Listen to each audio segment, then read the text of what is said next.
of one of the three films that are being presented today in the official section of the San Sebastian Film Festival.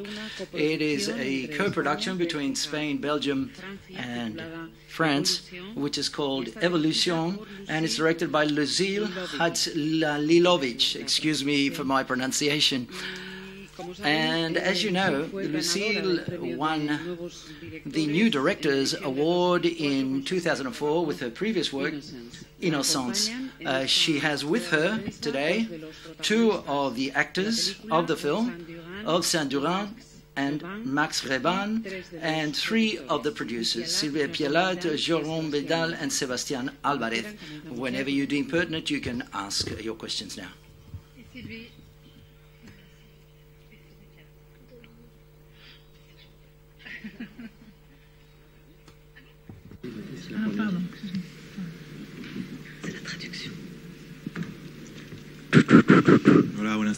Hi, good afternoon. Before we start, I would like to know, where does the idea stem from, this story of women on an island and these boys?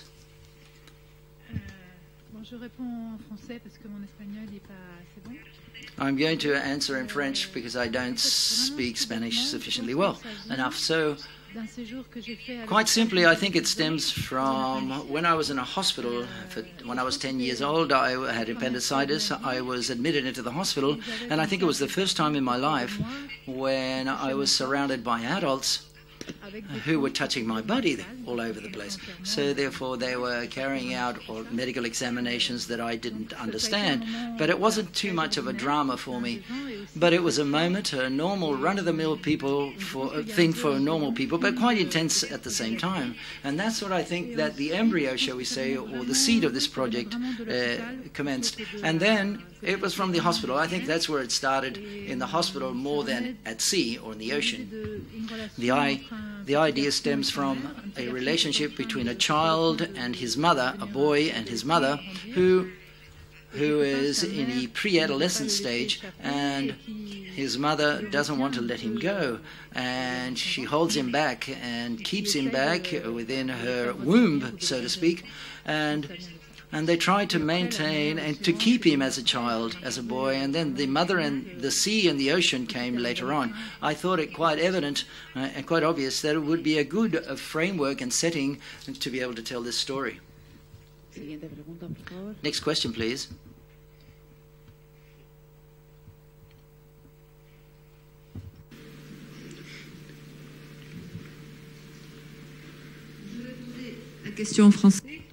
I'm going to ask a question in French because my Spanish isn't that good either.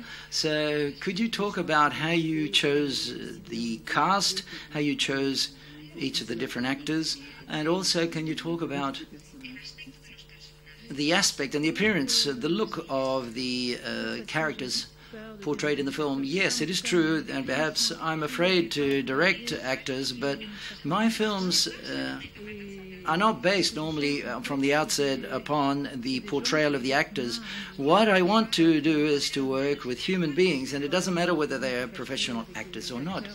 Quite often it's much easier with actors in certain cases, but I like to work with people who are able to move us and who are charismatic on screen. And sometimes in the casting process we can base ourselves upon a photo. I look at the photo and I say, well, okay, he's got something. And that's what happened with Roxanne and with Max. It was exactly the same. I was looking for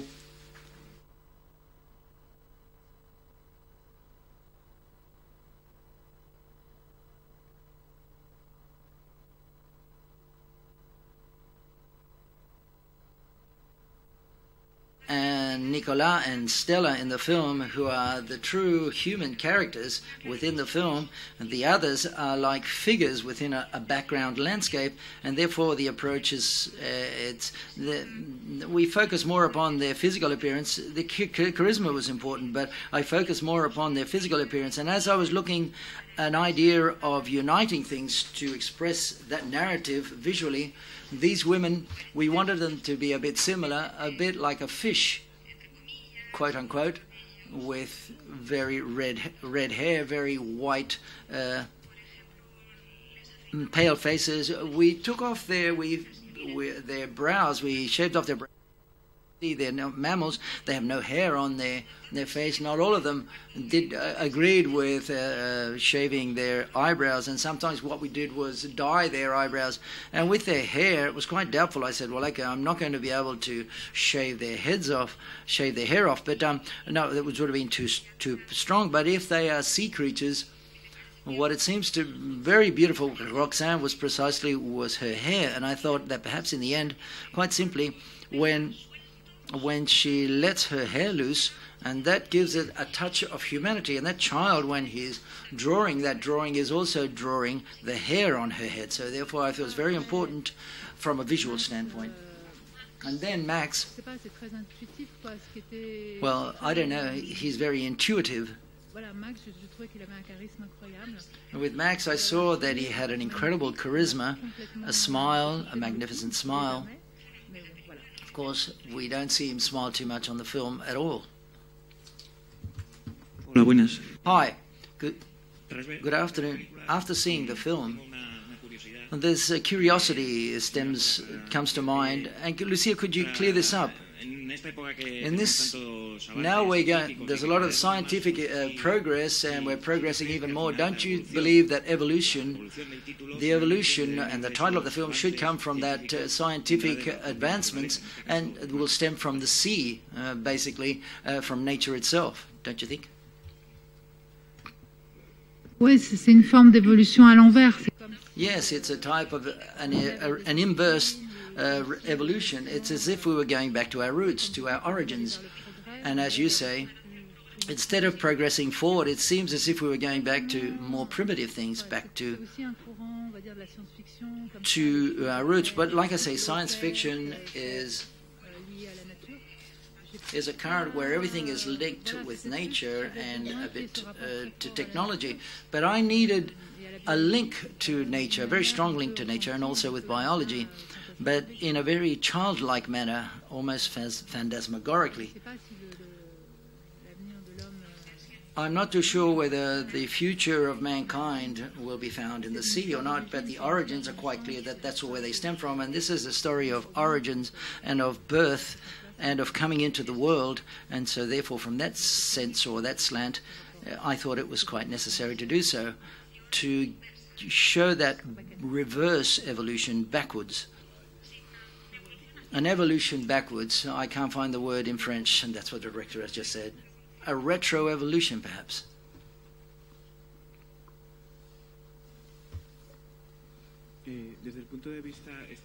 Strictly from a cinematographic standpoint, what did you want to explore with the film when you made it? What were you trying to explore there?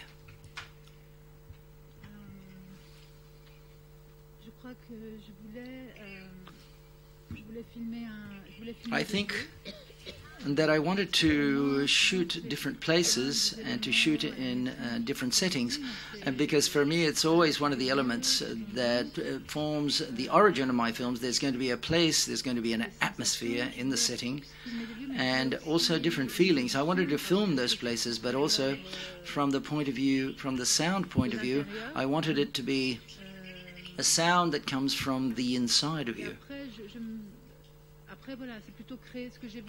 And then what I wanted to do was to create a universe, a world that lives on its own. And also cinematographic, or shall we say film grammatics, has been derived from this. What I mean is I wanted it to be a very contemplative, sort of slow rhythm, albeit things do happen on the screen. Perhaps this film, more than in the previous film, I wanted to work on the inside of oneself, and then to be on that magnificent island, which is Lanzarote, which is very inspiring, by the way. I think that the first, the locations were found for a long time ago, in location about 8 or 10 years ago, along with Sebastián, who was our guide in the Canary Islands.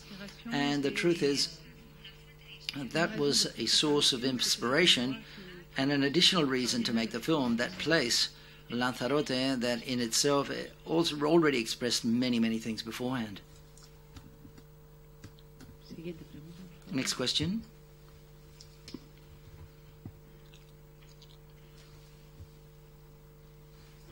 Hi, for Lucille, I would like to know why so much time has gone by since your last film. 11 years, no more, no less.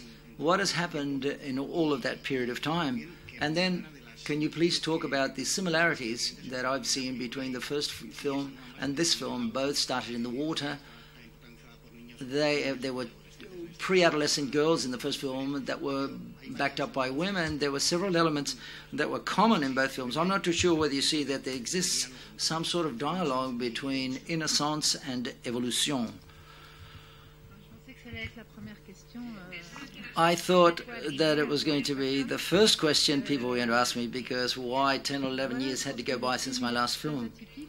I believe that the film is very atypical. It's out of the norm, but I didn't remember about vis-a-vis Innocence, which was much more abstract and less narrative in it. Well, this film was going to be a genre film with much more narrative, and it was going to be much easier to finance. But no, such has not been the case, because quite obviously it doesn't enter into a classic type of genre, and it is auteur signature films, but for French signature films, albeit having said that, it's a typical type of film. And I think what is imaginary and metaphorical is not too easy to understand in France. It is not so deeply rooted within the French culture, and the difference with this film is that the financing, a lot of people have participated, and the commissions were used, and therefore we had to pay commissions, and we had to come to a consensus. Some people that didn't understand it, and others that understood it wanted to change a few things. So the financing has been an important part. It has had a lot of weight vis-a-vis how we shot the film. In the origin, the film would have been perhaps much more expensive. There should have been many more things, and more things were explained what was happening, and we weren't able to make that film that we wanted to make. And so therefore, at the end of the day, I went to Sylvie, I talked to Sylvie, and at a given moment Sylvie said, okay, we'll have X amount of money and no more. Can you make the film with that amount of money? I said, well, let's take an axe or a pair, and I cut out a part of the script. And that was just simply to say that what has taken a long time for me is to not to write the script, but especially to finance the film. And whilst we were trying to finance it, or seek for finance, I wrote another script for another project that is undergoing the same situation as Evolution. What else have I done? Well, I think that I've learned to be patient and to be very tenacious at the same time. And as regards the relationship with the other film, Innocence, yes, quite obviously I've tried to make a film which is different vis-a-vis Innocence.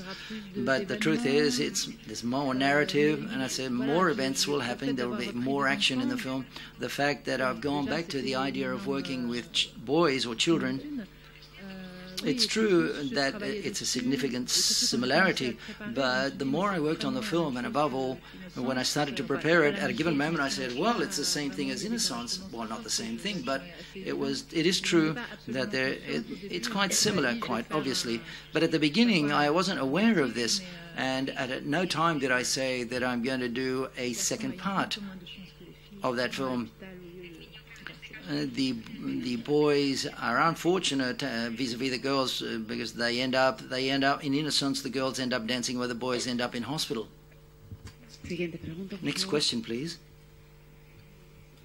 Yes. It's two questions. The first of these, can you talk to us about the embarrassing situation that the boys go through in the film? And secondly, why that impudic issue of showing certain violence scenes vis-a-vis blood, and impudic also as regards to showing the body, especially at the end of the film.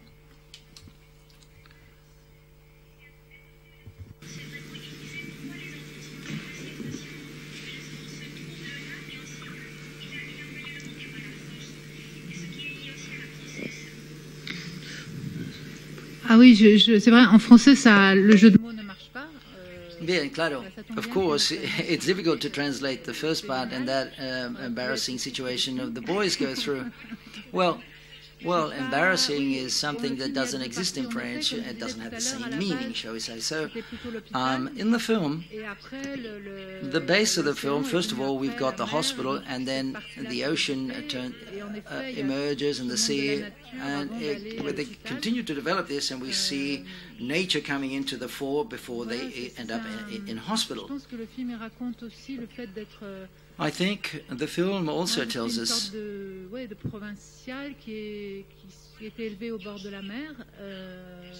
I'm a person who was brought up next to the sea. I was born in the provinces.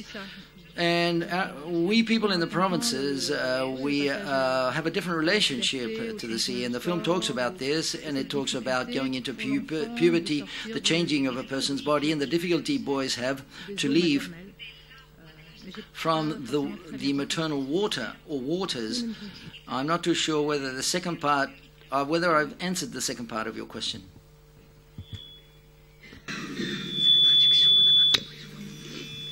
Siguiente pregunta. Next question, please.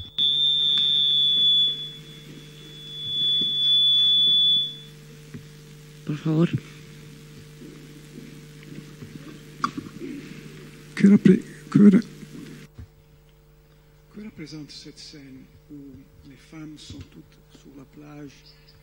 In that scene where the women are at the beach and the boys go and see them, you've got the women all together. What was the message in those images that you showed on the screen? Well, I'm going to let you down. There's no message there at all. There's no message in the film. No, not at all. They're just simply feelings and emotions.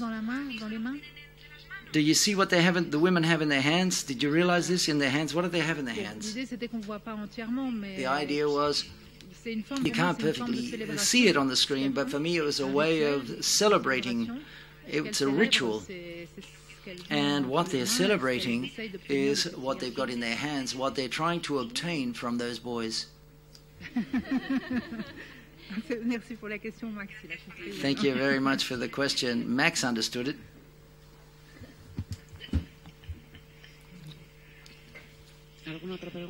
Any further questions?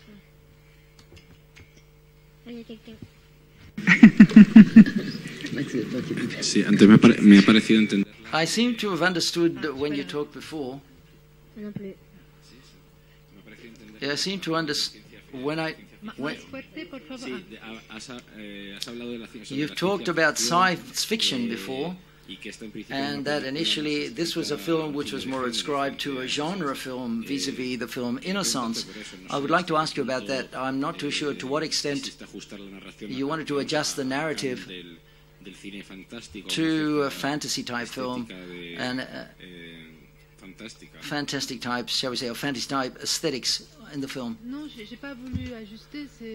No, I've not wanted to adjust it. Well, I love fantasy films. It's stupid to say so, really, because these things are completely different.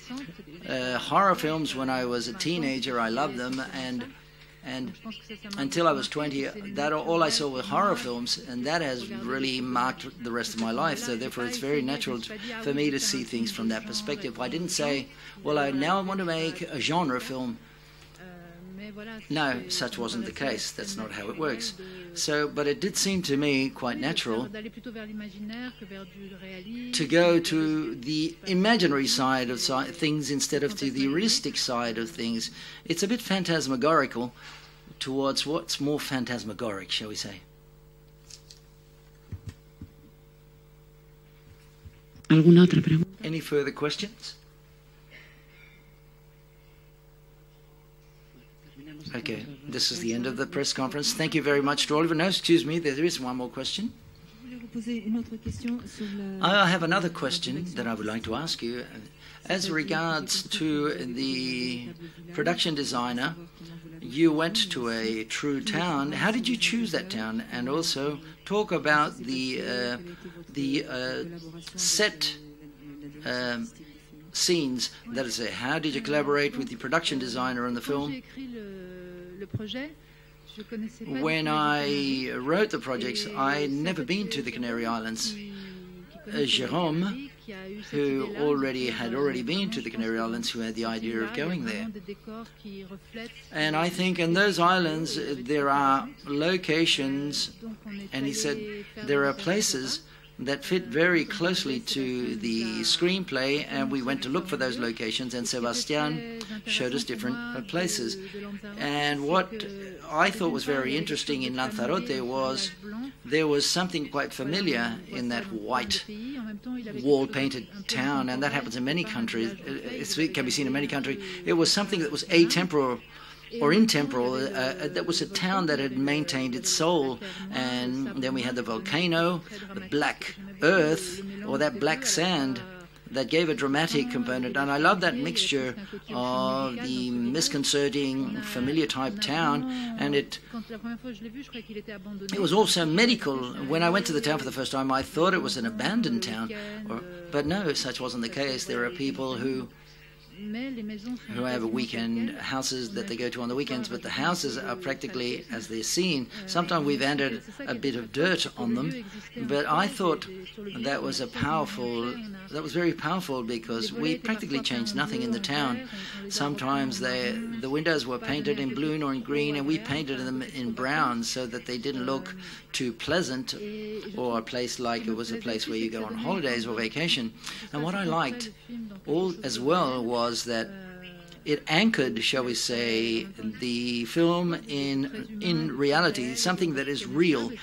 And it also anchored something that was real and recognizable, that allowed you to enter the film, but at the same time within an environment and a setting which was enormously dense. Then we also used different colors. Like I say, in the town, a lot of black and white. We eliminated all of the rest of the colors, including undoubtedly the colors of the women's dresses. They're all dressed like as if they were in the army. They're all dressed in the same color. I wanted the color of the sea, the reds and the violets and the greens, to be seen in the hospital, which is a type of submersion, or submerging into the sea.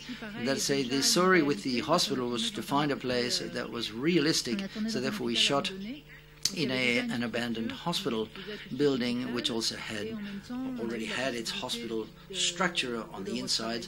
And then in turn we were able to paint the walls in green, change the lighting, and the film, this is all in the decoration and the settings that we did all our lighting, so we were able to work there very simply. We wanted to be very minimalistic in our approach, but thanks to the color that we used, we did provide certain little details, giving the idea to everyone that there were stains on the walls and that there was a lot of moisture on the walls. You could almost breathe it, and that's what we did to the interiors. And then we've also tried to, and as I said before, we wanted to be an interior which was atemporal, that would say, and this could happen in the 1960s or 1970s, which was when I was a child. Any further questions? Okay, all of this has gone. Colette, for example, who is a Spanish decoration producer and production designer, she provided the lighting for the film as well. Any further questions? Okay, end of the press conference. Thank you very much to everyone.